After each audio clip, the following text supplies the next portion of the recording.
Hi there, my name is Henry Gerbach, and I'm the author of the book, How to Be Happy, A Cat's Guide to Happiness. From my book, I put together helpful videos for teenagers called Teen Struggles. Today's topic is on hurtful comments. Think about a time when someone said something to you that made you feel hurt or offended. What thoughts were in your mind afterward? Did you hear yourself saying, "I can't believe what he said to me. I was so upset by what she did. They have no consideration for me. He was so rude to me. Next time, I'm not going to take her remarks. I'm going to say something." As the hurtful comments or comment was made, our egos become engaged. Our ego is a mental image of who we are. We all have an image of who we are. We define ourselves, called ego identification, through the stage in life we are in or the type of work or profession we do. We can be, for example, students, parents, workers, professionals, or athletes. When the image of ourselves becomes the definition of who we are, then we create ego or self-image, pride. This ego begins to grow as we add descriptive behaviors of ourselves. We can easily become defensive to someone's remarks and advice and perceive them as judgments or accusations because we're defending a mental image of who we are.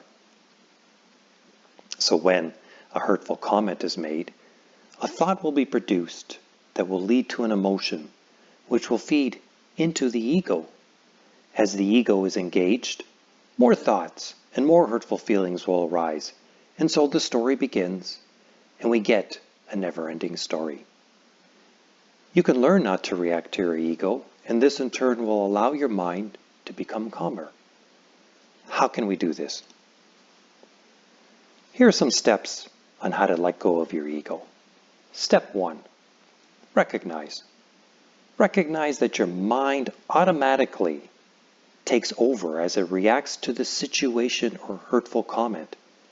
At this crucial time, try to be mindful or try to be aware of this automatic mind reaction. Step 2, understand.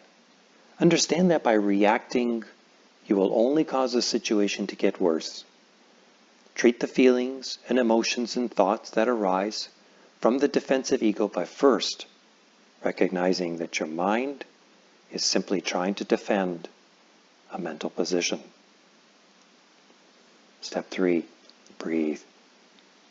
In this moment, take a couple of deep breaths to help yourself not to react. Close your eyes if the situation permits. You may find counting out 10 breaths helpful.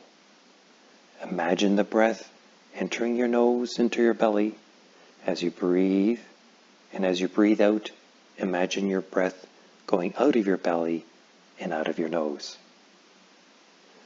Step 4, choice. You have the choice to respond instead of react. If someone has said something hurtful, you can choose to acknowledge the person's comment, excuse yourself, and walk away. If you decide to stay, try putting an end to the comment and move on to the next topic. If you feel that you need to respond, rather than a defensive or offensive comment, try a loving, compassionate comment such as, "I think you're a better person than that." Step 5, neutralize. In the end, you will need to deal with the feelings and emotions that arise.